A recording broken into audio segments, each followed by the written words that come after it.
6 दिसंबर एक तारीख है जो हर साल याद दिलाती है कि बदलाव कभी मौत से नहीं रुकता। सुबह की हल्की ठंडी थी। दिल्ली के 26 अलीपुर रोड पर सन्नाटा पसरा हुआ था। कमरे की दीवारों पर किताबों की कतार थी और उन किताबों के बीच बैठे थे डॉक्टर भीमराव अंबेडकर अपने कागजों के साथ। थोड़ी देर बाद वही कलम जो भारत का संविधान लिख चुकी थी सदा के लिए थम गई। घड़ी रुकी नहीं थी लेकिन एक युग रुक गया था। साल था 1956, तारीख थी 6 दिसंबर। लोग कहते हैं बाबा साहेब ने अपने जीवन के आखिरी दिनों में शायद ही कभी नींद ली हो। वो कहा करते थे मेरे पास वक्त कम है और मेरी समाज को जगाना बाकी है।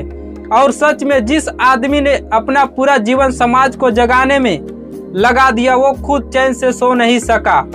जब खबर फैली कि बाबा साहेब अब नहीं रहे तो भारत के कोने कोने में एक सन्नाटा गूंज उठा था। हजारों लोग, स्त्रियों, बच्चे सब अपने काम छोड़कर सड़कों पर निकल चुका था। किसी के हाथ में फूल थे, किसी के आंख में आंसू थे। हर दिल कह रहा था तुम्हारे जैसे लोग मरते नहीं, विचार बनकर जीते हैं। मुंबई का दादर चौपाटी आज जिसे चैत्य भूमि कहा जाता है, वहां लाखों सिर झुकाते हैं और कोई अगरबत्ती जलाता है, कोई किताबें चूमता है और हर साल यही आवाज गूंजती है, जय भीम, हम तुम्हारा सपना पूरा करेंगे। बाबा साहेब का जीवन हमें सिखाता है कि कोई व्यक्ति अपनी परिस्थितियों से बड़ा हो सकता है अगर उसके पास शिक्षा है, आत्मसम्मान है और समाज के लिए समर्पण हो।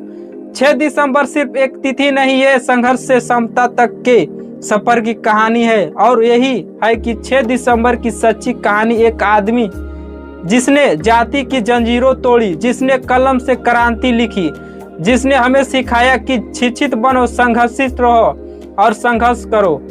6 दिसंबर सिर्फ पुण्यतिथि नहीं, ये एक वादा है कि बाबा साहेब का सपना कभी नहीं मरेगा, क्योंकि विचार अमर होते हैं और भीमराव अंबेडकर एक विचार है।